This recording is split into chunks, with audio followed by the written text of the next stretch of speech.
Now it's a pleasure to welcome you to the William H. Timbers Lecture for this academic year. William H. Timbers graduated from Dartmouth in 1937 and went on to receive his law degree from Yale and practiced for a while and then became a senior judge of the United States Court of Appeal for the Second Circuit in Manhattan. But I was surprised when I was looking up information to find out that he also raised, trained, and showed Norwegian elkhound dogs and was president of the Norwegian Elkhound Association of America. So I don't know if there are any representatives of that association here, but they're welcome. I should remind you, before I forget, please everyone turn off your cell phones. The Timbers lecturer for this year is Stephen Morse, who is the Ferdinand Wakeman Hubbell Professor of Law from the University of Pennsylvania Law School, and it's a pleasure to welcome Stephen.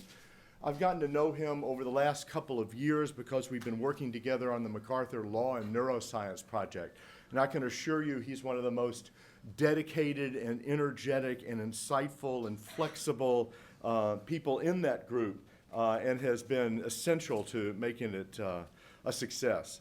So it's no surprise that he's achieved all that in our group and because of his long and distinguished career in law. He graduated from Tufts and then went on to Harvard Law, got an education degree from Harvard and also a psychology PhD. So if I count correctly, there were 11 years of education after high school. 10. Oh, you were quicker. That's good.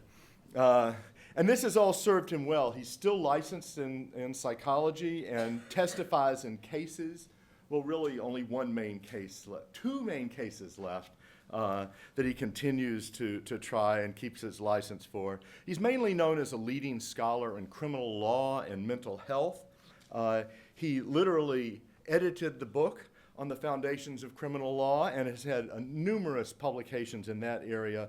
He's also a fellow of the American Psychological Association, past president of the American Psychology and Law Society, and has worked on two MacArthur networks, the Law and Mental Health Network and now the Law and Neuroscience Network. And I believe that now most of his work is focusing in this area of law and neuroscience, and so we're very lucky to have him speak to us today about neuroscientific challenges to criminal responsibility. Please join me in welcoming Stephen Morse. Thank you.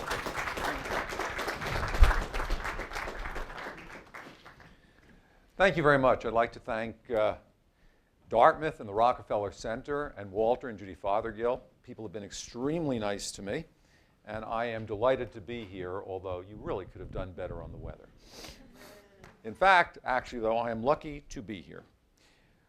So I start with a text, which I often like to do, and this is from a warning that The Economist magazine did in 2002, and here's what they had to say. Now listen to this, because this is really scary. As The Economist warns, quote, genetics may yet threaten privacy, kill autonomy, make society homogeneous, and gut the concept of human nature. That would all be bad, we'd have to concede. But neuroscience could do all those things first. Well, here's what I'm here to tell you today. Not yet, and maybe not ever. So, the burden of my talk is what I call the two challenges from modern neuroscience to the concept of criminal responsibility. And although what I'm going to be talking about is criminal responsibility, structurally, much of what I have to say could also apply to moral responsibility. But I'm going to keep it limited for purposes of argument to criminal responsibility. And I am going to be teaching you as we go through just a little bit of law, but I'll make it sweet and I'll try to make it interesting and fun because you really can't understand the relationship of one thing to another without understanding both. And so if you're going to understand the relation of neuroscience to law and to be able to evaluate my arguments, you're going to have to know something about what the law is that we are trying to relate neuroscience to. Now, the two challenges I think that neuroscience poses, and I want to be clear about one thing in advance. Everything I say is provisional because I don't know what new things conceptually we will discover tomorrow in the philosophy classroom or in the legal theory world or in the scientific laboratories. So everything I have to say could be defeasible by what appears tomorrow. But given what I know today, this is where I stand, and here are the two challenges. The first challenge is what I call the challenge from neurodeterminism, which is just another form of the determinist challenge to responsibility. Suppose determinism is true. Can anybody be really responsible for anything? In Western thought, this has a history going back for 2 millennia. Neurodeterminism is just the newest determinism on the block. It joins behavioral psychology, psychodynamic psychology, genetics, social structure. You pick whatever has been the determinism du jour. And my argument here is there are no new arguments. There are familiar answers, which at present are perfectly acceptable, and that the challenge from neurodeterminism is not really successful at present and is unlikely ever to be. The second challenge that I'm going to address is much more radical, and I consider it very serious. And that is, I call it the challenge from the disappearing person, or the challenge of personhood. There are neuroscientists, and not just neuroscientists, psychologists and other scientists, who would like to claim that we are not the kinds of creatures we think we are, that we think our mental states make a difference, that we think our mental states explain our behavior, and that are causally explanatory. Well, these people would allege we're all suffering under a massive illusion. Our mental states make no difference whatsoever. They're a little bit like vestigial appendices. Just think of your mental states as an appendix. Although now we're discovering the appendix maybe does something too. But in any case, that's how you think about it. If that's true, if this claim that the person is not what we think the person is, then conceivably all conceptions of responsibility would wither away. This I take to be a very serious challenge. At present, I don't think it works. Could it be proven tomorrow? Maybe. I'm agnostic on that point. For reasons I'll tell you about, I think it's very, very unlikely that would ever happen for all sorts of reasons. Okay. Now, I need to give you some preliminary assumptions I make so that no one takes me to be saying something I am not saying. First, I am, and I could have used different words for this, a physicalist and a monist. I believe that everything starts with matter. There are non-material things in this world, culture, beliefs, ideas. These are not material.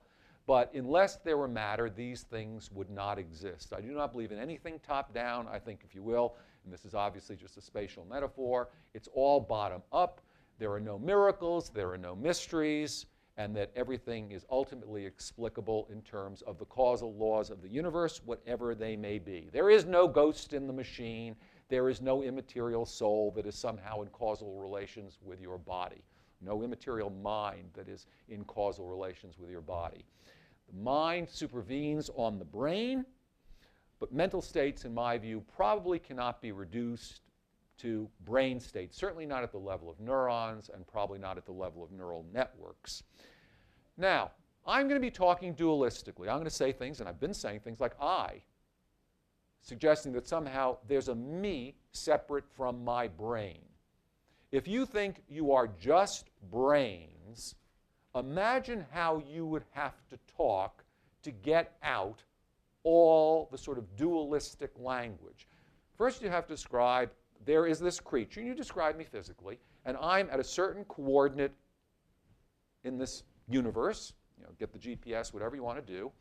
And then you talk about my various brain transformations, and including causing perturbations in my larynx, which would produce perturbations in the air, which would produce perturbations on your ears, which would then communicate to the auditory nerve, which would da-da-da-da-da-da, and that's how you'd have to do it.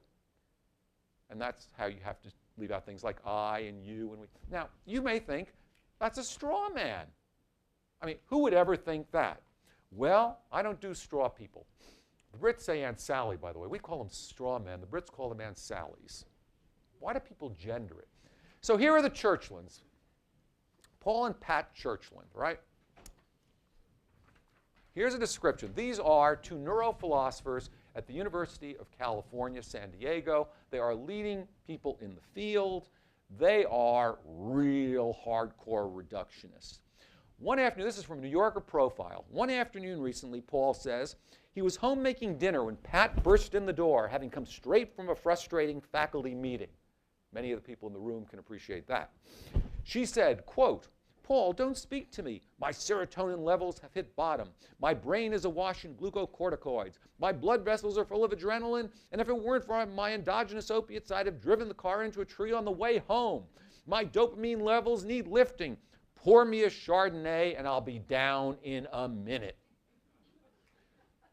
Well, I have a number of reactions to that. First of all being, I don't want to go to dinner at their house. But in any case, first, why did she say, pour me a Chardonnay? Why didn't she say, pour me a flavored ethanol? And in fact, why would she say flavored? Why not give a good chemical description of whatever it is produces the taste of Chardonnay on the tongue? And who is this my she was talking about? Poor me, or I. I mean, this is how they want to teach their graduate students to talk. All right. It's very hard to talk that way. So I'm going to talk, quote unquote, dualistically. But it doesn't mean that I'm a crypto-dualist. It just means that I don't know how else to talk, and neither do you. And if we had to talk that way, it would take us forever to say the simplest things.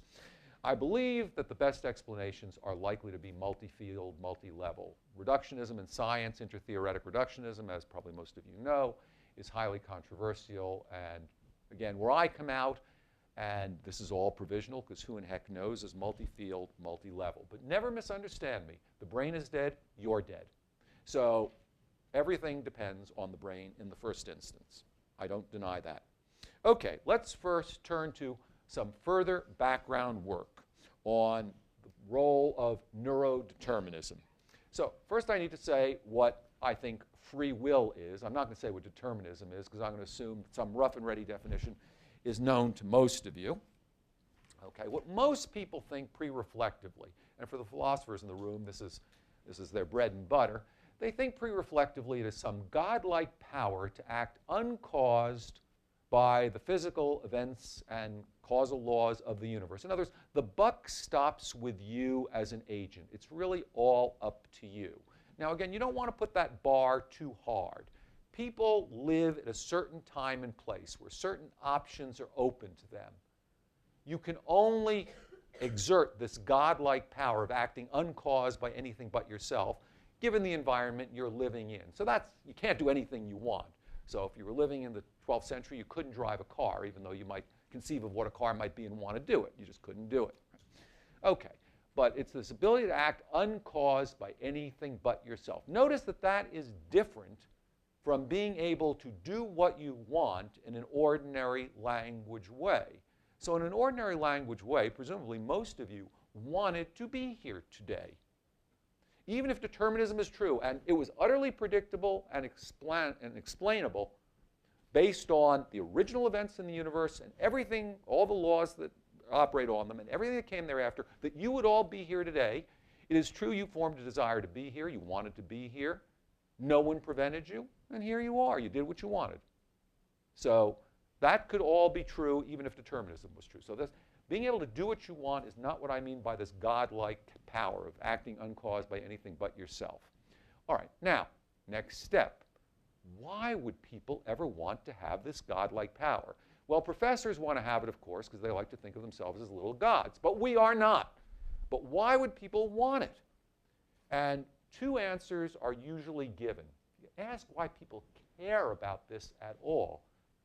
It's because they think somehow the ability to be responsible, the ability to be the kind of creature to whom we could say, you deserve praise, you deserve blame, you deserve reward, you deserve punishment in a robust sense, really deserve it, not just I use those words to manipulate you to behave a certain way, but really deserve it. They think this godlike power is necessary for that.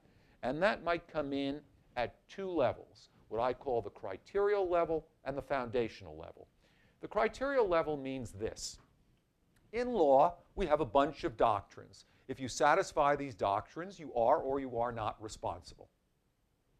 So the question is, when we're at the level of doctrine, the rules basically, is free will ever part of the rules? So you might think that's why having free will is important, because it's part of the rules. The second might be it's not really part of the rules, but it's foundational for them. If people didn't have this ability, this capacity, then the whole responsibility structure of law makes no sense from the get-go. So I'm going to address both of those, and I'm going to show you that the answer is it's neither criterial nor is it foundational. Okay, let's start first with the non-problem of criterial free will, and I think it's really a non-problem. All right, so I gave you a little bit of an explanation of why you're here in this room today, and let's assume none of you is being a wise guy, and I got to be a law professor and call on one of you. And often I do this when I do a demonstration like this. I call on somebody and I say, why are you in this room today, including neuroscientists? And none of them tells me a story about their brain and their nervous system and their musculature or anything of the sort. They tell me something like, well, I desired to learn something about this, and I believe that if I listen to you, I might learn something about it, and I formed the intent to be here, and here I am. Now, obviously, they don't talk that clearly about it, but if you unpacked, that's the kind of story they are going to give you. And that story is always available for creatures like ourselves. When you explain yourself to other people, or you explain yourself to yourself, you're going to use this kind of language, which is one explanatory scheme we use, and actually the scheme we all use. I mean, I've had neuroscientists say things to me like, well, this is archaic, this, why would you be talking this way, this is so silly, this. And I say, why do you ask me that question? Why are you attacking me for this? What's the reason?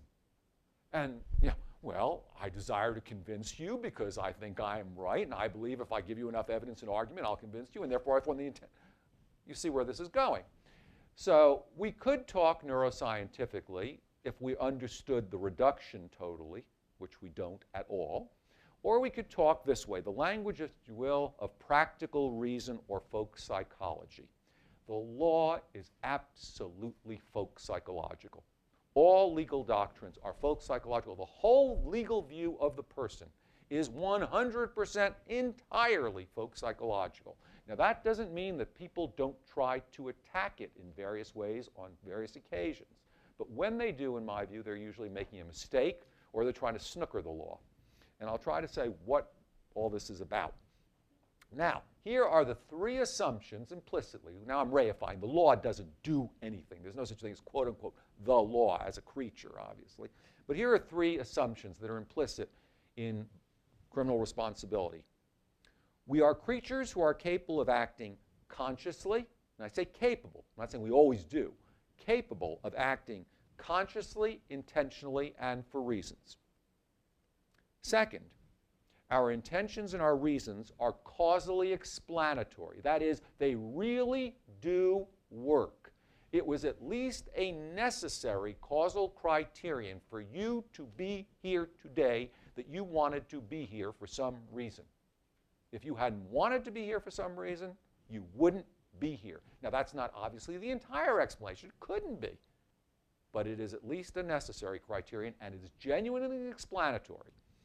Thirdly, we are creatures who are capable, again, capacity, of common sense rationality. And by that I mean nothing technical. I don't mean what the economists, when they're getting technical, or the psychiatrists or psychologists or philosophers or computer scientists mean when they try to get technical about rationality. I mean everyday, ordinary rationality of the sort we all do to evaluate ourselves and others. Can you get the facts right? Can you be flexible? Can you have a reasonably coherent preference ordering? It's a congeries of everyday, ordinary, common sense skills.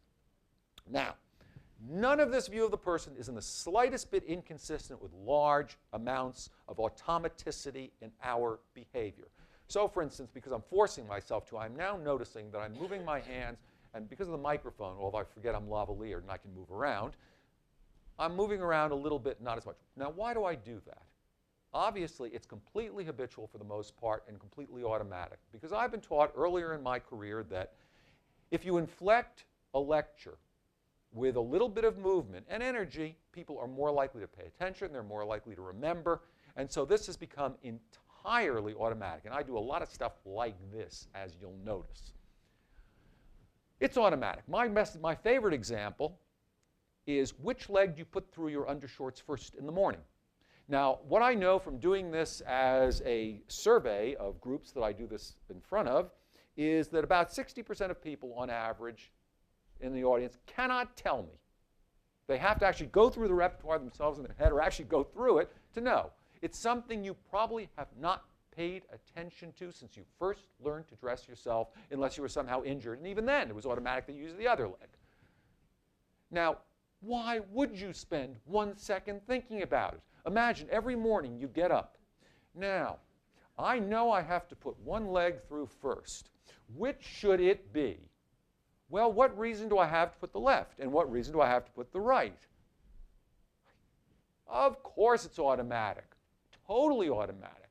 As the way many students say, I'm like, and she's like, and he's like. And can it be brought under the control of reason? Sure. Suppose someone threatened me that they would kill me, and I meant it, tomorrow morning if I put the usual leg through first.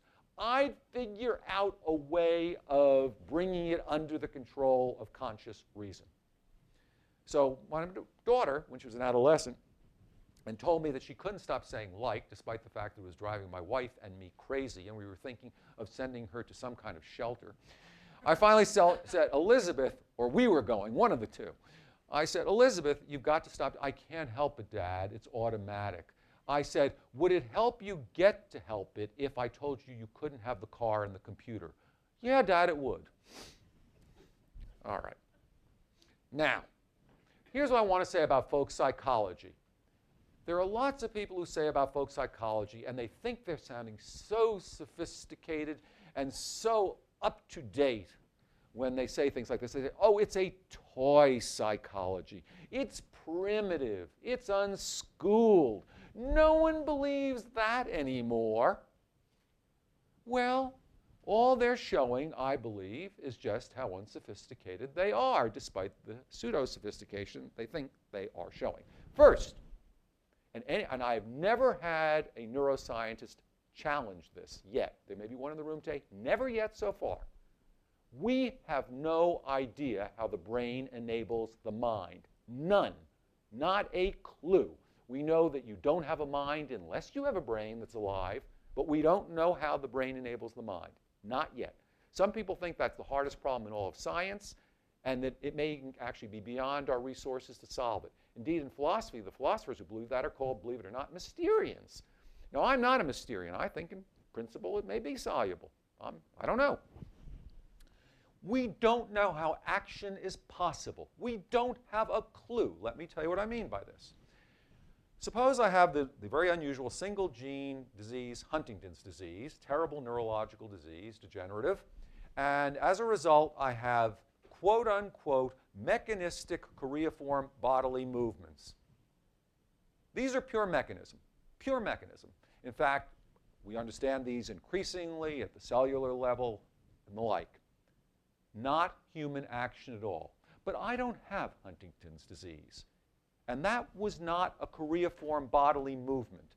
That was an intentional bodily movement that can be rationalized by my desire that you remember the example, my belief that if I did move my arm in that direction, you might remember it, and by my intention then to move my arm. So we can hypothetically posit that I have taught myself to perfectly mimic a choreiform bodily movement. So indeed, the movement of my arm in space is precisely the same. But those are different phenomena. Whatever you believe about determinism, those are different phenomena. Now, how is it possible that I intentionally move my arm? We don't know. Now, if my brain is dead, it's not going to happen. If there's some problem with my musculature or my nervous system, it's not going to happen. So we know there are some necessary preconditions. Sure. Well, you know, that's not very interesting. Yeah, it's interesting. I take it back. It's interesting. But it's not nearly as interesting as how my intention produced that action. And that we don't have a clue about. On the reductionistic front, as I've already alluded to, intertheoretic reduction, the notion that we can keep reducing down from a more macro to an ever more fine level of explanation, finally down to whatever are the basic particle explanations, intertheoretic reduction is largely these days, not entirely, but largely dead in the philosophy of science. People talk about an explanatory gap between level and level. That doesn't mean there's a mystery in any way. It just means it could be that this is a very complicated universe, as I expect it is. We can't even do the easiest reduction, allegedly, from chemistry to physics. So the notion that we can do the reduction from mental states to pure brain states is foolish. So the fact that you claim, no, my mental states are not just purely reducible in some one-to-one way to brain states, while conceding that there have to be brain states or there'll be no mental states, this is not unsophisticated, it's not foolish, it's not primitive. In fact, it's consistent with the best philosophy of science there is. So what I want us to do, and I want everybody to do in thinking about neuro-law, is avoid what I call neuro-arrogance, which is acting as if we know a heck of a lot more than we do and making a lot more overclaims about the relationship of what we've learned about the brain. And let me be clear, the brain science that is going on now is astonishing. It is fabulously good stuff. I'm not one of these people who's skeptical or in the slightest bit agnostic about that. Not in the slightest. But I'm just talking about is the relation between that science and our law. So I don't want us to be neuro-arrogant. And the fear I have always is what I call the lure of mechanism. Once we start to use brain explanations, people stop remembering or are encouraged to stop remembering that they're people, that they act for reasons, and they think of themselves as pure mechanisms. Now, here's my favorite example, and I love it because I think the science was great. A neuroscientist that Oliver Goodenough and Walter and I know, Brian Knudsen from Stanford, a really wonderful neuroscientist, did a great study that appeared in Neuron in 2007, in which basically, while people were in a scanner, they were given a shopping task. And what was being manipulated in the experimental design was the attractiveness of the object and the level of the price for it. And of course, what we'd all predict is, as the attractiveness of the object goes up, people are more likely to buy. As the price goes up, they're less likely to buy. And so these things were, in fact, manipulated. And external to what the subjects were telling us, based on which part of the brains activated, the subjects activated, compared to base rate activation, we were able to predict, not perfectly, but with a high degree of accuracy, way beyond chance, whether someone was buying or not buying. Here's how it got spun in the New York Times by John Tierney, in the Science Times. You know, the newspaper of record in the United States of America. Basically, Tierney said, I think the headline was, "The voices in my head say buy it, why argue?" And at the end, he said, charge it to the insula. Well, he got it wrong. When the insula activated, people, that predicted not buying. So, you know, according to this, we're not people making shopping decisions. We're brains in a mall. But we're not. We're people making shopping decisions. But Tierney just fed into this lure of mechanism. Now, what I've suggested to you is the law is folk psychological. Let me say why it has to be that way. Let me be potted for a moment. What we know about ourselves, if we know anything, is that we are interpersonal creatures. We live socially and we live interactively. It is unthinkable that there could be anything but the tiniest band of human beings, and you have to assume even then no scarcity and they're entirely homogeneous, that wouldn't have conflict. Once there's conflict, there have got to be rules. Some way of ordering how we live together. All societies have rules. Law is one set of those rules, custom, norms, etiquette, and the like. Think about it. What kinds of creatures self-consciously can use rules to guide their behavior? Why do you not see chimp legislatures? Why do you not see an avian Miss Manners? Why do you not see dolphin police? Because they don't use rules to the best of our knowledge. And these are highly intelligent creatures and lead very highly interdependent lives, but to the best of our knowledge, only people, and I only do Earth, I don't know about anywhere else, only people use rules as guidance systems. And so the capacity to understand the rules, to act in light of the rules, for the rules to, in fact, affect your behavior, presupposes that you are just the kind of creature that I said the law presupposes people to be. Potentially conscious, intentional, acts for reasons causally, potentially rational. Think about the last one, rational. Think about the classes of people that we now generally would excuse or mitigate. Children, people with severe mental disorders, people with dementias, people with other cognitive disabilities. What do they all have in common? Roughly speaking, they have rationality problems, meaning they will have trouble playing by the rules. All right, now, last, thus anything so far that neuroscience is going to do has to be translated into folk psychology unless we're not folk psychological creatures. That's challenge number 2, and I'll get to that. Last digression. My view is the task of neuroscience and evolutionary biology and evolutionary psychology, not just neuroscience, is not to explain away our practical reason, not to explain away our folk psychology. It's to explain how this 2.5 to 3 pound hunk of gray and white organic jelly produces practical reason in folk psychology. That's its task. Not to explain it away, to explain it, to show how it is that we could be the kinds of creatures we are based in this organic matter. Okay, now, there are 2 kinds of critiques you can do. I just want to draw a distinction. You can do an internal or an external critique. An internal critique of criminal responsibility using neuroscience would say criminal responsibility as an enterprise, a series of doctrines, a series of rules, a series of practices, makes sense. It's coherent. But what we've learned in the laboratory shows us that particular doctrines need to be reformed or altered in some way. Accepts the coherence of the system, but says, we've learned things that cause us to change some of the rules. That's an internal critique. An external critique says, what we've learned means the whole system is bogus from the get-go. It's conceptually incoherent. It's an illusion. We should get rid of it. We're just living, in a sense, a lie, and we all want to live in truth. Both the critiques I'm going to be talking about, the critique from determinism and the critique from the disappearing person, are external.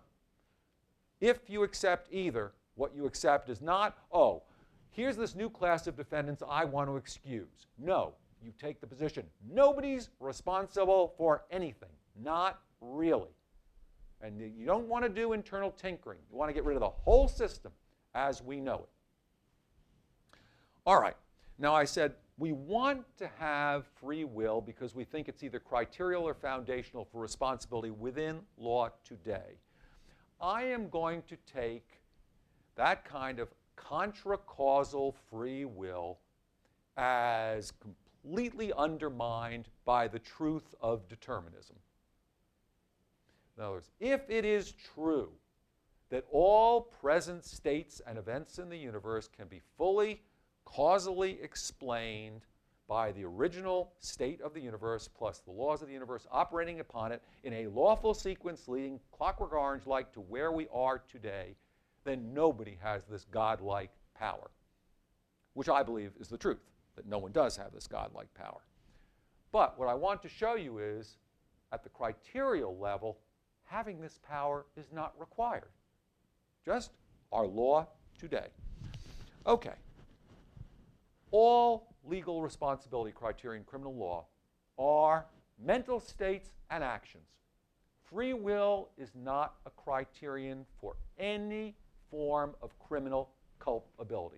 The prosecution never has to prove this defendant had free will. The defense never has to establish, oh, I didn't have free will. Judges talk this way, lawyers talk this way, other people talk this way. It's loose talk. And loose lips sink ships. And I fear that this kind of loose lips can sink the responsibility ship. So I am very, very eager to have you not make this mistake. Let me just give you a simple example. The definition of murder, and I'm going to be really rough and superficial here. An intentional act of killing conduct done with the intent to kill. Prosecution proves that I engaged intentionally in killing conduct. I intentionally pulled the trigger with the intent to kill a victim. That's murder. Free will, not part of the definition of the offense. Then there are what are known as affirmative defenses. Things like legal insanity or self-defense. Free will is not part of the criterion for any of them. Here's one thing, as much as I might say tonight that is controversial, what I am saying now is not controversial. As a criterion in a specific legal doctrine, free will as contra-causal freedom does not exist anywhere in the law. Now, on occasion, you will see the phrase free will. So, for instance, in the California rape statute,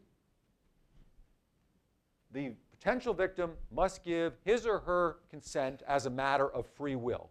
I can assure you that what California did not have in mind was they have this godlike contra-causal freedom.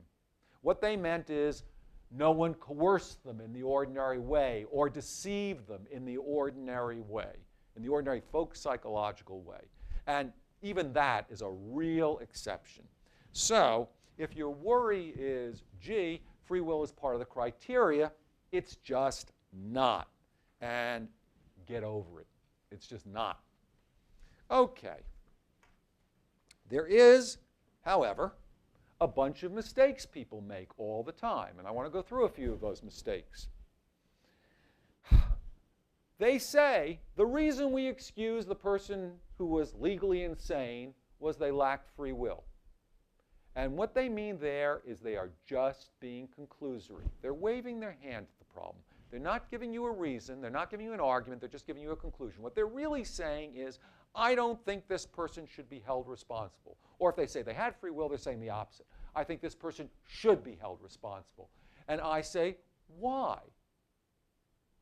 What's the basis of this argument? What is this thing they have or don't have? And quickly the argument falls apart. Whenever I hear people in a legal argument using free will, I know they're shining me on. Either that or they don't know what they're talking about, one of the two.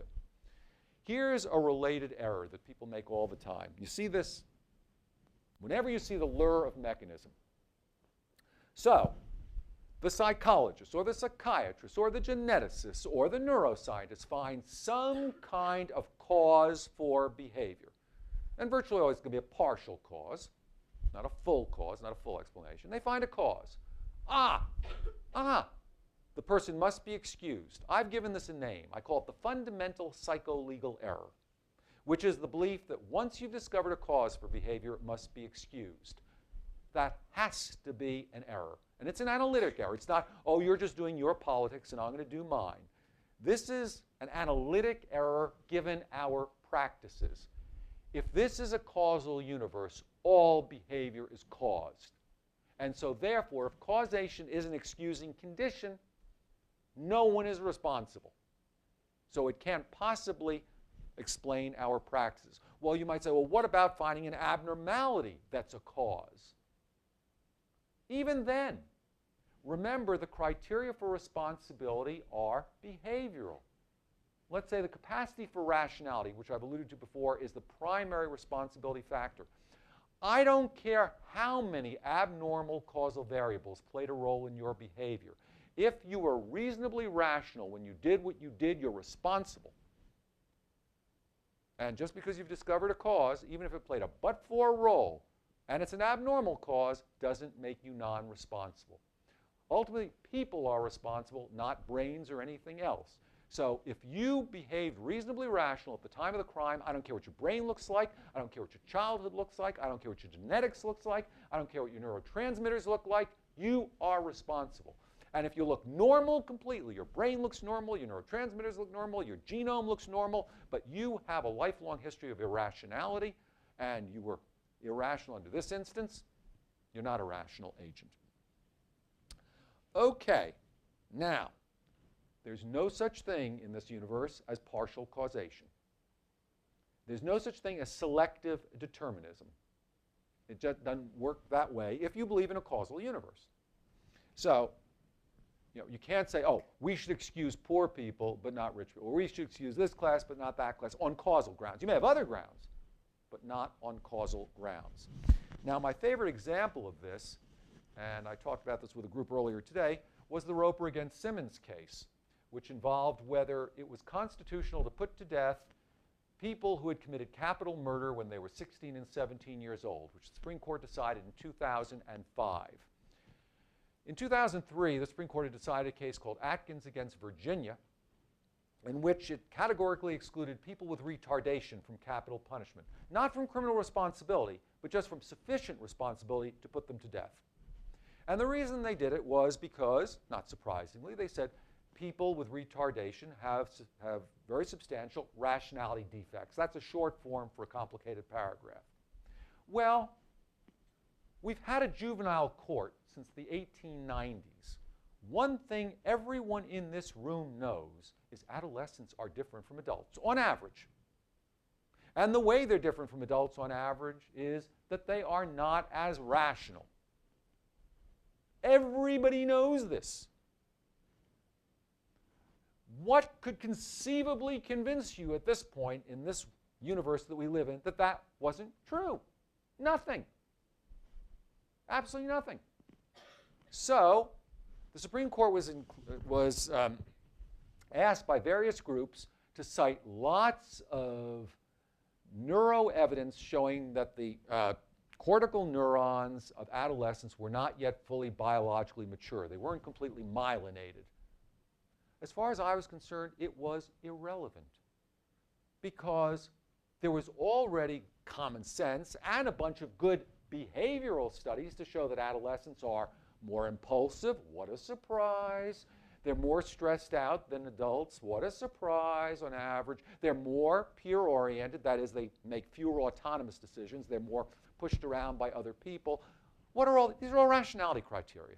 In the event the Supreme Court did not cite the neuroevidence, they were right not to cite it. All it did was give us a partial causal story for what we already knew that was crucial, which is that adolescents are less rational on average than adults. Okay. The non-problem of foundational free will. So you don't need to have free will criterially, but what about foundationally? Okay. We use all this folk psychology, but what if we're not really responsible foundationally because determinism is true? And once again, neurodeterminism is nothing new. It's just the newest contender on the block, and it has the virtue of it's really good science. Compared to a lot of the other sciences, it seems a lot more hard-nosed, and it sure does produce prettier pictures than, let's say, the social structure of the Chicago School of the 30s. All right, but it's still the same sort of argument. Okay. We now have a debate that goes back thousands of years about the relation of a quote-unquote determinist universe to the possibility of responsibility. I don't know if it's a genuinely deterministic universe. No one else does either. There certainly seem to be quantum phenomena. There's chaos theory. There are all these things that people want to talk about. None of that, by the way, is going to produce responsibility for you. Because if your brain is a random number generator, that doesn't sound like a responsible kind of creature. Here's what I do assume with a British philosopher named Galen Strawson, that we have to accept the realism constraint. It's a very lawful, regular world. And the more we know, the more lawful and regular it seems. So, good enough for government work, determinism. Basically, there are three contenders out there. One group of people, metaphysical libertarians, believe that we have this godlike contra-causal or agent origination freedom. There are some people like that. There are people who make these arguments. It strikes me as if there are metaphysical libertarians in the room, I'm sorry, it strikes me as poppycock, given everything we know about the world. So I'm just going to take it off the table for the moment, because if that's true about the world, then there's no problem whatsoever. We're all little gods, and gods deserve whatever they do. All right. Suppose determinism is true. You got two possibilities. One is hard determinism and compatibilism. If determinism is true, no one can be responsible. The other is sometimes called soft determinism, sometimes called compatibilism, simply the belief that even if determinism is true, we can be responsible. Now, this is a debate that has been going on, as I said, for thousands of years. In its modern guise, it goes back maybe to Hobbes. I mean, people might date it somewhat differently. There's no resolution in sight. It's not going to get solved. There are no slam dunk, incontrovertible arguments for either side. And I, by the way, think both sides have extremely good arguments. I'm a compatibilist, but I feel the pull of incompatibilism. I feel the pull of hard determinism. For me, it's impossible not to. But I am a compatibilist, and I think there are perfectly good arguments for it. And at this point, given that we can't solve it, and that we have to live together, we have to start to think about what we mean by responsibility. And I don't think, frankly, if I'm doing the best reconstruction of the law, that there is a genuinely metaphysical view of responsibility. Responsibility is a human enterprise we all engage in to go about the business of our lives and to live together. That's what law is about. That's what morality is about. Being responsible doesn't mean you map on to some set of criteria independent of human beings that requires the truth of indeterminism or the truth of not determinism. To me, it's a human practice. All I want is the kind of responsibility we have on here on Earth today that holds people accountable if they're rational, capable of acting for reasons. No one is coercing them in the sense of sticking guns in their heads and saying, do it or else, or something of the sort. And I think at this point, and so don't even ask me questions about this, because this I will not answer. I am not here to defend compatibilism, because I don't have to. All I have to do in this kind of argument is say, we have a plausible contender. And here's the next crucial step. This contender is fully consistent with our practices in criminal responsibility today. So in other words, even if determinism is true, it is consistent with all the practices we now have, and these practices we now have, in fact, map on to moral and political theories of a consequential and deontological sort that we have good reason to credit. So let's think about it for a second. Let's think about the example I gave you of murder. You have to have some sort of act. Well, some people kill intentionally, and some people kill because they're arm jerks. Some people act and some people don't. That's true, even if determinism is true. And we think there's a difference. If I'm walking by and for the first time ever, all of a sudden my arm jerks out and hits Walter upside the head, no one's going to blame me for it if I had a neurological spasm. We'd say it's not my act at all. Versus, to make my point, I intentionally hit Walter. Those are different phenomena, even if determinism is true in both cases. Some people form mental states. They actually form an intent to kill. Other people do not. Some people are legally crazy. Other people are not. Some people act with a gun at their head, unfortunately. Most people, thank goodness, do not.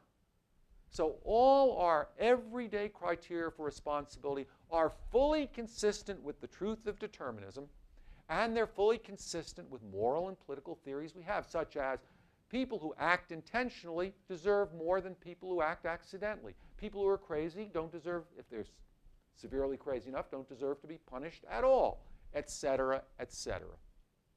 So, given all that, I say there's no problem with the truth of determinism. There are answers that are plausible, that are consistent with moral and political theories we adopt, and that are consistent with our practices. So neurodeterminism is no more challenge than genetic determinism or psychological determinism or astrological determinism, which at various points in the history of the human species has played a role as well. All right. That's, I think, the easy challenge.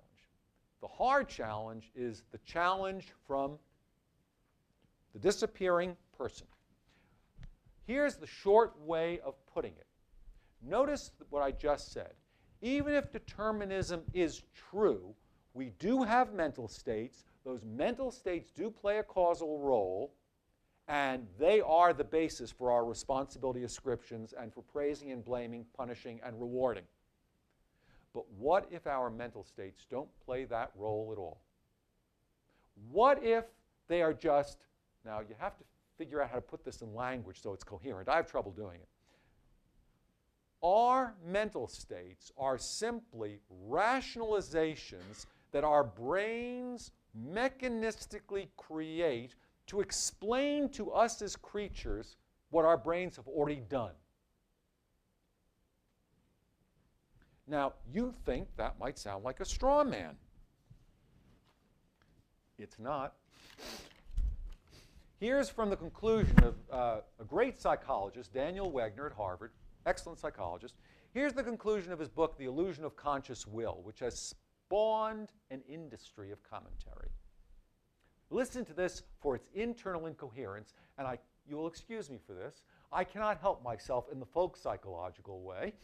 No one's forcing me not to, but I'm going to do it anyhow, to editorialize. Listen for the internal coherence.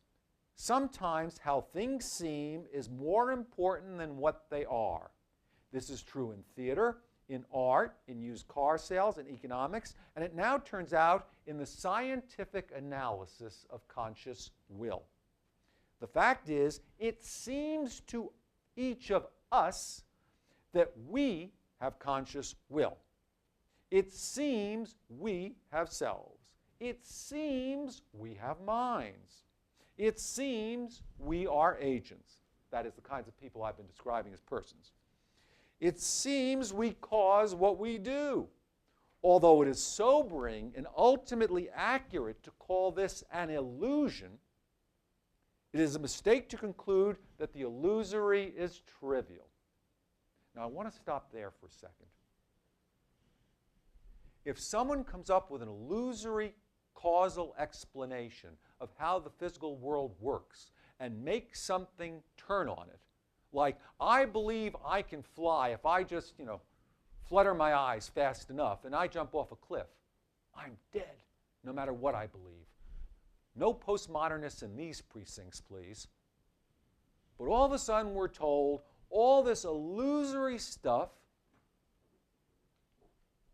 is not trivial, even though it's all a causal explanatory universe. On the contrary, the illusions piled atop mental causation are the building blocks of human psychology and social life. God, now isn't that exceptional in this world, that the illusory are the building blocks? For most of the rest of this causal physical universe, it's clearly the non-illusory that are the building blocks. And the illusories don't work. It is only with the feeling of conscious will that we can begin to solve the problems of knowing who we are as individuals. But who we are as individuals is an illusion. So what would it mean to come to know that? Of discerning what we can and cannot do, and of judging ourselves morally right or wrong for what we have done. Who's the we, Kimosabe? Just your brain. So I once said, being the wise guy as I often am, I said, well, I hope Professor Wegner doesn't take royalties for writing this book, because he didn't write it. His brain wrote it. At which point one of our MacArthur colleagues, who's a very clever guy, said, well, he just get up and say, I accept on behalf of my brain, which is very, very clever. And isn't it amazing that his brain was that clever? Why would brains create humor? Okay, now, in addition to all the conceptual problems with this, the neuro-arrogance, the internal incoherence, and the sort of ultimate regress problems that I have identified as I editorialized along, what I want to do is I want to talk about the evidence. And here the evidence for this kind of claim. By the way, Dan Wegner is not the only person who makes this claim. A lot of people make this claim. And as I said, it is really a serious claim, and a compatibilist answer doesn't respond to it. Here's why. A compatibilist view of responsibility that assumes the responsibility is possible even if we are determined makes the assumption that mental states do play a causal role. We may not understand how. It may be according to deterministic processes, but they do actually finally play a causal role. And all our responsibility practices are dependent on that. This challenge denies that.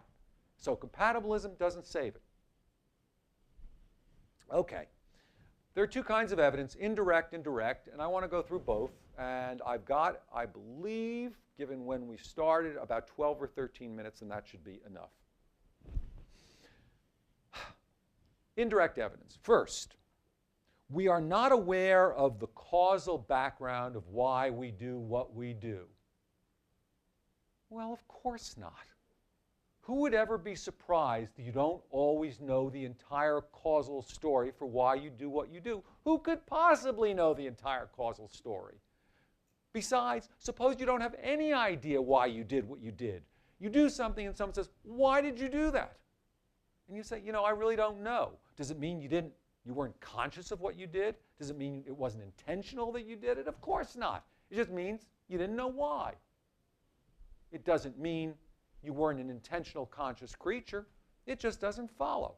Absolutely. Now, is it true that social psychology and others have shown us that we vastly underestimate certain kinds of causal contributions from the situation, and we tend afterwards to attribute more to intrapersonal variables than to the situation? Sure, that's true. But whatever is the causal story, it doesn't mean when we act, we don't act consciously, intentionally, and the like. Now, the second kind of evidence is from automaticity studies. Now, as many of you are probably aware, with a lot of neurological and psychiatric disorders, there seems to be a lot of automatic behavior that goes with. And that doesn't seem to be the kind of thing that necessarily you could consciously bring under the control of reason. Okay, fair enough.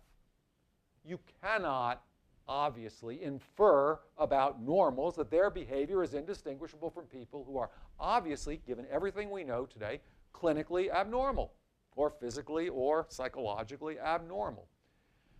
Well, there's more automaticity, a lot of psychologists try to claim, even among normal people, than we sometimes credit. I believe that as well. Does that mean everything we do all the time is automatic? Of course not. Does it mean even when there's a lot of automaticity that we couldn't bring things under the control of reason if we had good reason to do it? Of course not. And think about criminal law. When there is a criminal law prohibition, do not do this, there is always a good reason not to do it. There is no good reason to put on my right leg first versus my left leg first. There is a good reason not to harm other people. Always. So there is always reason to bring reason to bear, even if you're automatic. And besides, I say hooray for automaticity. If much of what we did wasn't automatic, you couldn't get through the day. You'd still be figuring out what to do first about putting your leg through. And in fact, you'd be in a real bird's ass situation, and you'd still be at home this morning trying to figure out which leg you had reason to put through first.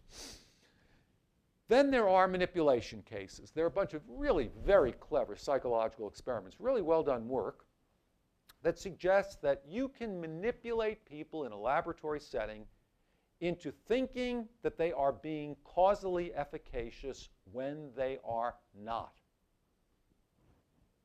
Fair enough.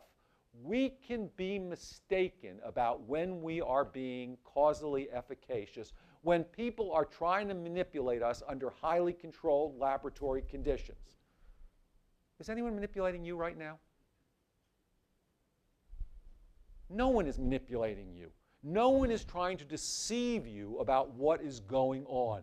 Your brain is not a deceiving agent. I mean, you just simply cannot infer the no-action thesis that our mental states do no work, from the fact that we can sometimes think they're doing work when they're not. Then the last is the brain localization stuff, the stuff you see in the newspapers all the time. Gee, when I make a decision not to buy, my insula activates compared to base rate activation. Well, duh, what a surprise. If you were to start to think, just armchair speculate about whether the whole brain, every last bit of it, would have to be recruited for every last bit of discrete type of behavior you engaged in, would anyone make the assumption the whole brain would always have to be recruited? I think not. I think you'd think, well, there's going to be some localization about some things, more localization, other things less. So for those of you who know a little neuroscience or are neuroscientists, there's something, even though this is a little bit controversial, there's a fusiform face area. It gets sufficiently lesioned, it only has one effect, essentially. You can't recognize faces. Now, that actually strikes me as very evolutionarily plausible. What could have been more important in the days when it was friend or foe than being able accurately to recognize people? And the way we always do it is primarily by faces. So the fact that there's a really dedicated little area, fine. But localization, so what if there's localization? Your brain's dead, you're dead. I mean, does this prove that we don't act just because your brain is active? Well, of course your brain is active. I assume that if you were to light me up, as they say, it's not light up, obviously you're just getting more glucose metabolism at that site compared to base rate. If someone were to activate me now, on average, my speech areas would be more active than yours. What a surprise. Does it mean my speech areas are producing this talk? And that I'm not doing this at all? It's just my brain? It just doesn't follow. All right. Now we get to the big gun. Benjamin Libet and the post-Libetians. How many of you are familiar with the Libet setup? Just a small number. All right. I'm going to really, excuse me for being incredibly superficial in short form. Benjamin Libet puts people in an experimental apparatus where they're asked to raise their finger or flex their wrist whenever they feel like it. They've got this very careful clock in front of them, a really precise clock in front of them. They're hooked up to an EEG kind of thing that can measure electrical impulses in the supplemental motor area. Here's what Libet and the post-Libetians have discovered. You will get about 550 milliseconds before the finger is raised or the wrist is flexed, you will get some activation in that supplemental motor region. And about probably, let's call it 350 to 400 milliseconds before the person is aware of, and Libet used about 7 or 8 different words, urge, want, intention, to raise their fingers. Before you ever had any kind of mental state recognition that you were going to move your finger, you had this neural activation in the motor area. There are now starting to be people who really question these results for all sorts of reasons. If these results are no good, the issue becomes uninteresting. We all go out for dinner. So let's take this to be good science, because that's what makes it interesting. The argument has been, QED, your brain did it. Your mental state played no role. See, there was brain activation there first. You didn't do it, your brain did it. A complete non sequitur. And this is supposed to be the most direct evidence. First, a readiness potential is not a decision. It's an electrical impulse. Brains don't decide things. Brains physically transform. People decide things. So a readiness potential is not a decision. And I'm not, again, raising a straw man. The way a talk like mine was introduced at the recent Neuroethics Society meeting was, well, we already know the brain decides 350 milliseconds before people do. Sorry, brains don't decide anything. Second of all, none of this shows for a second that the mental states aren't necessary conditions of action. It just doesn't show that. Third of all, there's an enormous amount of neuroarrogance. We don't know how human action is possible.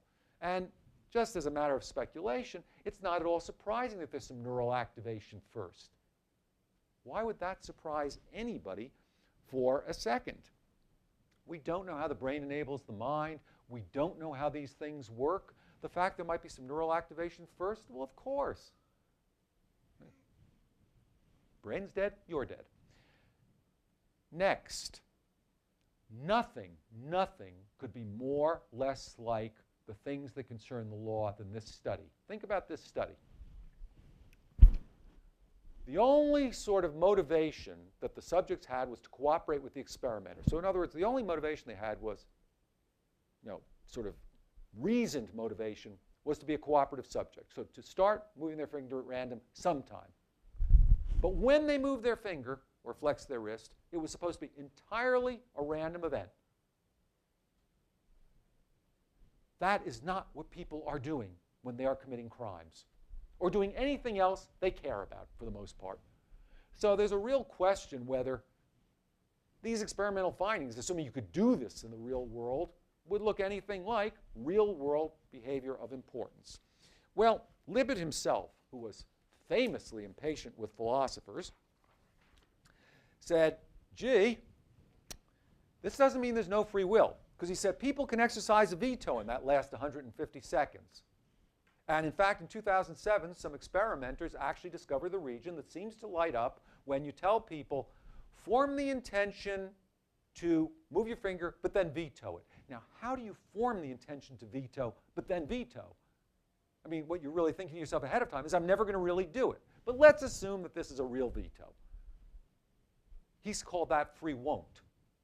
You don't have free will, you have free won't. But look, why is that not also a product of exactly the same pre-existing neural activation, et cetera, et cetera? The whole experimental setup presupposes an agent. Doesn't it behave? Now, as for folk psychology and the theory that mental states do work, there are theories of mind studies, there are direct studies of folk psychology that show that mental states do work. It's not that, gee, we have this against nothing. We have this against lots of stuff. Now, the last point, suppose you were convinced by all this that you're not an agent at all. You're just a brain that creates the stuff that does no work. What do you do now? It's morally, it's socially, it's politically inert. Because the way it would not be inert is you'd have a source of normativity. You'd have a way of saying, here's what we should do now, and here's why we should do it. But having that discussion presupposes that you are not just a brain in a vat. It presupposes that you are an acting agent. So I could always fall back on, gee, I'm sorry you haven't convinced me. My brain just doesn't get, I don't know what it means to convince a brain, but my brain just doesn't get convinced. It's morally inert. Second of all, I think it is entirely improbable because of our evolutionary history. We now know experimentally, since 2007, that New World monkeys who split off 40 million years ago, not the bonobos, the chimps, or the gorillas, our closest ancestors from about 6 million years ago, 40 million years ago, really, quote, primitive primates actually are able to, quote unquote, I'm talking very loosely here now, read and use the intentions of other creatures. We know that if human beings do not understand other minds and other intentions, they are not socially able creatures. It is unthinkable that something that seems to play such a role in our lives and is so crucial is just epiphenomenal. It does no work. Do I have a conceptual argument why that must be so? No, I do not. I don't think there is one. I don't think there's a conceptual argument that mental states must do work or do no work. It's just an incredibly implausible hypothesis.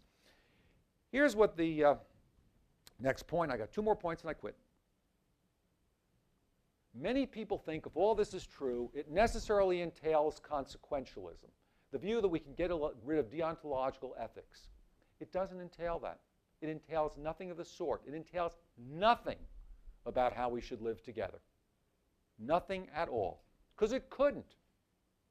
Because brains aren't a source of normativity. Our practical reason is our source of normativity. And unless you believe practical reason plays a role, then there's no normativity.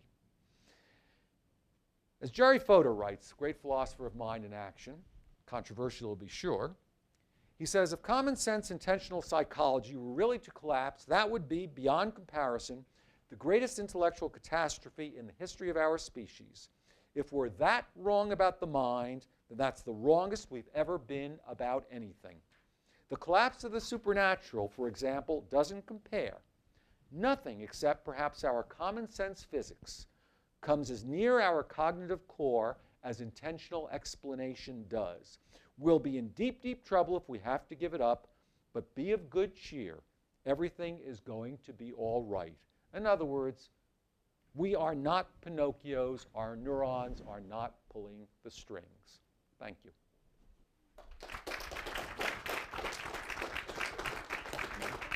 Now, for those who want to ask questions, you've got to get the microphone. The students will bring around the microphones. That's not because I can't hear you, but that way it gets it onto the tape.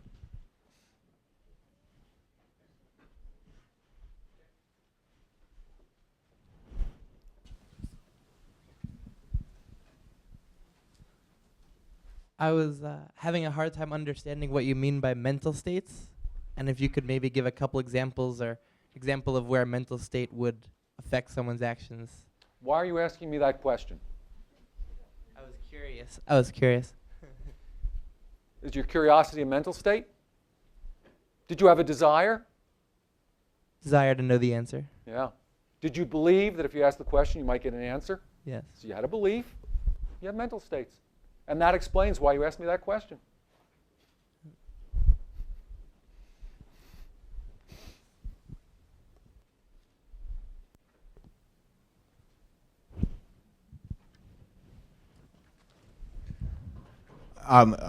Stephen and I have a continuing conversation on some of these things. I work in this area to some degree. And let me preface it by saying that I completely agree with his conclusions on causality, free will, responsibility, and legal world. I completely agree with that. But I think that perhaps you protest too much, and that's what I'm a little curious about. And my protestation too much question is, does neuroscience now know things that can help the law do better work than it can do with just folk psychology? Because I like folk psychology, but I think neuroscience actually does tell us some things. And the example I'll put on the table is the folk psychology of Bob Dole. When Bob Dole was discussing drug policy, he was had this very nice piece of folk psychology. He said, there is right and there is wrong, and drugs are just wrong. And therefore, we throw the book at them. Can we do better than that with the help of neuroscience? Well, the way you've asked, or the way you asked the question at first, the answer is yes. The way the Bob Dole example is no. But since I agree with the thrust of the question, let me take the half I agree with it. And I think we'd also agree on the second half as well.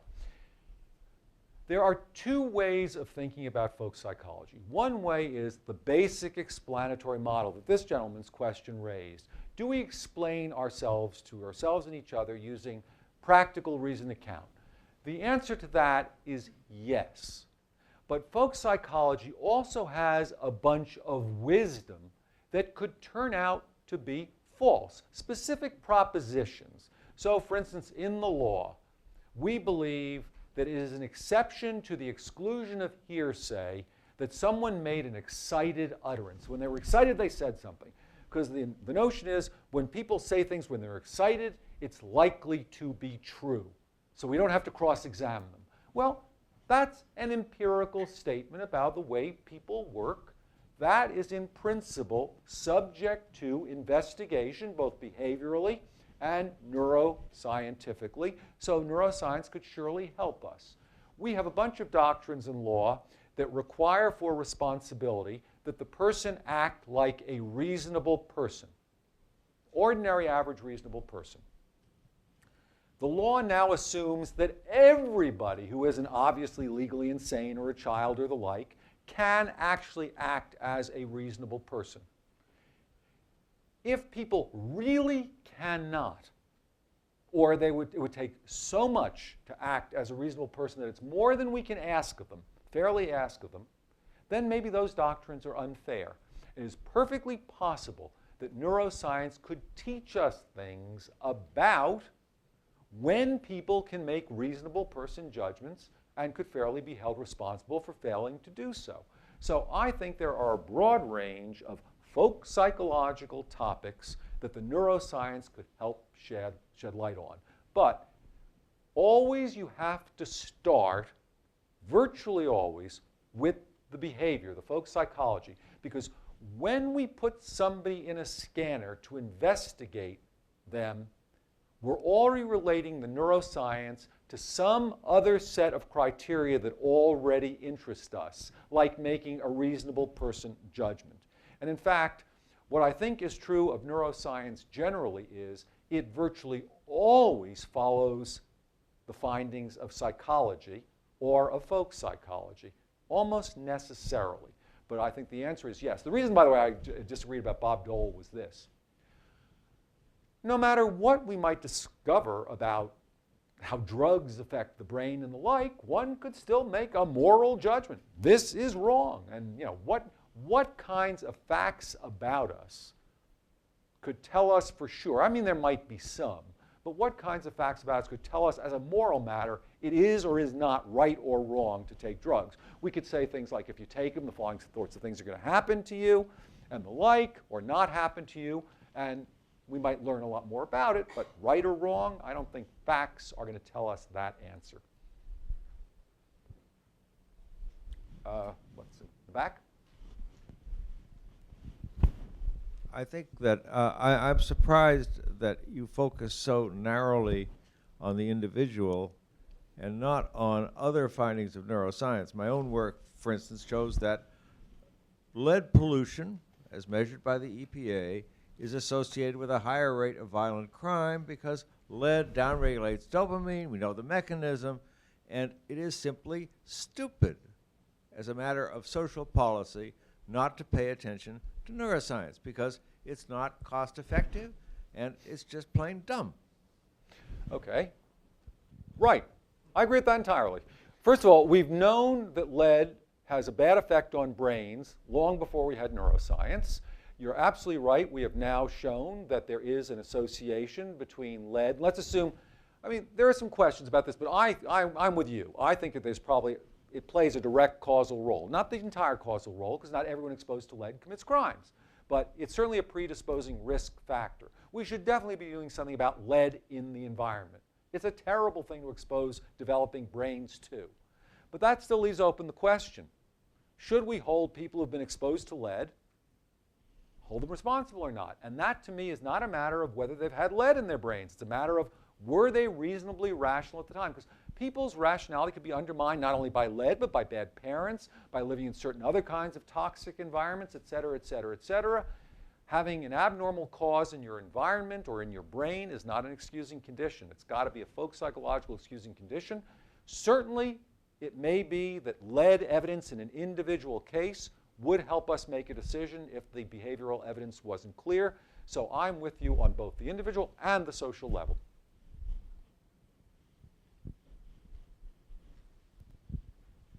Thank you. I have a quick question about the criteria you'd adduced for sufficient criteria for responsibility in, say, a moral or a legal sense, and you seem to think that they're close to one another. So you seem to suggest that if a person acts consciously and intentionally and for reasons, that seems to come close to being tantamount to an action for which they'd be rightly held responsible. Prima facie responsible. Then they could have an excuse for a justification. So if they weren't rational, even though they acted consciously and intentionally, they still wouldn't be responsible. Okay, so what do you think the law or morality should say about some of these odd instances where people have something like Stockholm Syndrome or the Patty Hearst example, who was kidnapped ostensibly by the SLA and then after a while went around committing crimes with them even though no one was literally holding a gun to her head and so forth? Do those people meet the level of responsibility even prima facie according to you, or is thinking that they're not even prima facie responsible, or actually, yes, would that be committing one of these fundamental psycho-legal errors that you referenced? Yes, it would be. let's do Patty Hearst, and then I'm going to give you a better example, one that Walter and Oliver know very well, that's the real intuition pump. But let's do Patty Hearst real quickly. For those of you who don't remember the history, the heiress to the Hearst fortune, she's kidnapped, and evidently this wasn't a mock-up. She was actually kidnapped by the Symbionese Liberation Army, a group based in Oakland that was a radical group. And she was essentially coercively persuaded, the word you're more familiar with probably is brainwashed, into being no longer Patty Hearst, but to being Tanya, a revolutionary figure. And we now have her on tape in the Hibernia Bank holding an AK-47 on other people while her confreres robbed the bank to get money for the revolutionary movement. She also shot up a sporting goods store in the midst of a robbery. She was, in fact, found by the police taking a walk. She went to a police station when she was taking a walk one day and got lost. They didn't recognize she was Patty Hearst. She went back to them. Did she do all these things intentionally? Did she know what she was doing? Yes. Was she a rational agent? Well, she certainly no longer had the beliefs, morally and politically, that she previously did. They had been implanted in her by this process of coercive persuasion. But, you know, you didn't form the beliefs you formed under a rock either. And, you know, Donald DeFreeze, the head of the Symbionese Liberation Army, whose nom de révolution was Cinque, Cinque was not coercively persuaded, but he had these beliefs. You get your beliefs somewhere. Now, here's the difference. You could say Cinque had a life to work into his beliefs, to get used to them, where Patty Hearst had him thrust on her all at once.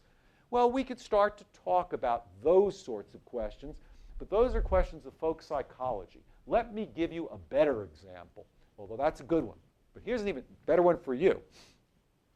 The orbital frontal tumor guy.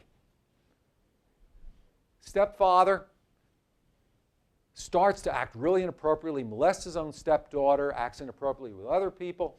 He's arrested. He's going to be prosecuted. I may forget some of the details legally. Complains of headache. They work him up. Finally, I think he's malingering at first. They work him up. It turns out he's got an orbital frontal tumor. Oh my God, this is really serious. We got to operate this guy. They operate him. Tumor excised. The urges go away. They decide to forget the prosecution. Now they start to come back again, the urges. He's now in the same position again. They work him up, the tumor's back. How could he have been responsible the first time? Well, why not? Suppose he had a strong desire to touch young women because he had the wrong genetic hand, or the wrong parents, or the wrong environment, or the wrong anything. Just having is a strong urge to kill someone I don't like an excusing condition? Even if it came from someplace I am not quote-unquote responsible for? Of course not. Now, as a matter of management and as a matter of how you want to use your resources, you might not want to hold this guy in prison for a very long time. You want to maybe fix him or release him, but not because he's necessarily not responsible. Now, what you may want to ask at this point was the only thing that was different about this guy with this big tumor that he had these urges he didn't have before? Imagine this.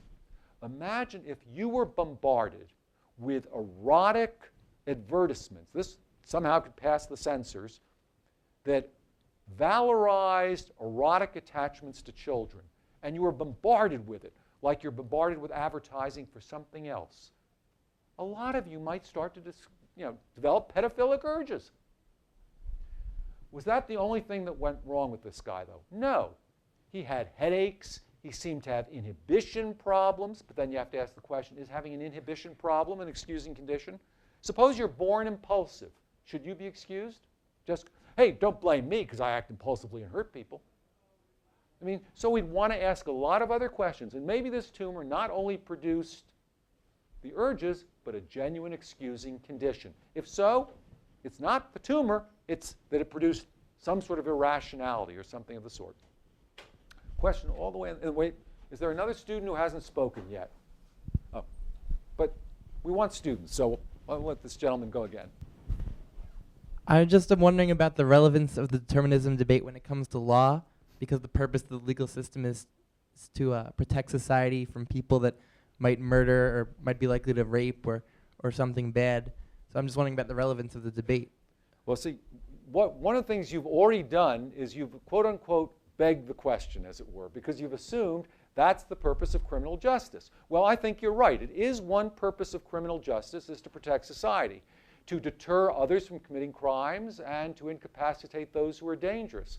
But many people, retributivists, think there is a separate and independent purpose to criminal justice, which is to give people what they deserve. And if you believe that the point of criminal justice is to give people what they deserve, and you think determinism means that nobody deserves anything, then determinism actually could play a role. Now, I think there are good answers to it, but there's where determinism could play a role. But since I think there are answers, I'm not worried by it. Okay, last question. Good. This is found your lecture very interesting. This is a follow-up, actually, to Luke's question. I just need a clarification on this distinction between being rational and reasonable. I often thought that maybe you're conflating them, and that it's an important distinction, because I'm not so sure that free will isn't a criterial or foundational component of the law. And so, you know, I'm thinking here of various excuses like provocation or duress. I mean, in those cases, we wouldn't think that the agent doesn't act rationally. We think that, you know, the agent acted reasonably, right? I mean, acted as a reasonable person would under those, if the defenses would be met, the excuse or the provocation defense or the duress defense. And isn't that a case of us deciding that the individual is acting with free will? And isn't that important for the defense? I mean, how? No. No. The answer is no. Okay? Why? Okay. I'll try. I know you've been all very patient, so I'll try to do this very quickly. Provocation says if I kill someone in the heat of passion, and I was in the heat of passion, I was in an inflamed emotional state, through basically because any ordinary person would have been inflamed under the circumstances, what would otherwise be murder is treated as a lesser homicide crime called voluntary manslaughter. What is doing the work there? What's doing the work is your rationality was diminished. When you are furious, you're not at your rational best. And the reason we give you the diminution in responsibility is because it wasn't fully your fault that you were, in fact, in this emotional state. Nothing to do with free will. It has to do with diminished rationality. If I hold a gun to Walter's head and I say, Walter, I'll kill you unless it's Will, right? Unless Walter kills Will, and now Walter kills Will, you're absolutely right. There's nothing wrong with Walter that wasn't otherwise wrong. He certainly kills Will intentionally, and we all understand why he did it. They've both had very bad luck. I'm the bad guy. They're both innocent agents. They've both had bad luck. One or the other of them is going to die, and he wants to save his own life. The reason that we would give a potential excuse in that case is not because we think he doesn't have free will, whatever in the contra-causal sense. The reason is because when people are placed in a do-it-or-else hard choice situation through no fault of their own, and they act quote-unquote selfishly, because Walter noted as being selfish. They're both innocent agents. They're both victims of bad luck. Walter has no justification for offloading his bad luck and making it Will's bad luck. So if I'm going to let him off, it's not because Walter is justified in doing it. It's because we think, there but for the grace of God go I. We know how human beings operate. If you're placed in a really tough, hard choice situation, then in fact we might want to excuse you. Notice this isn't the same thing as I took Walter's arm and I forced him, physically forced him, to shoot Will. That would be no act. That's why. Thank you very much.